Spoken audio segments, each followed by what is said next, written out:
It's time to go, and Shady Maple RV is ready to get you there. There's a reason RV Business voted this truck camper a 2024 must-see RV, so come take a look. You will love how much space you have inside with a booth dinette slide that also houses the 11 cubic feet, 12-volt refrigerator. The rear corner kitchen includes a microwave oven and a sink cover for more prep space, along with overhead cabinets for storage.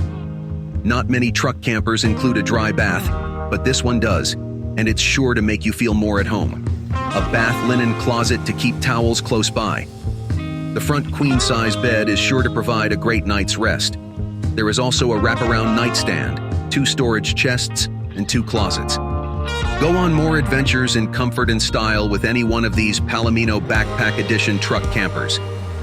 An Alpha Superflex membrane roof covers each unit, and an aluminum frame surrounds them, as well as a high-density block foam insulation.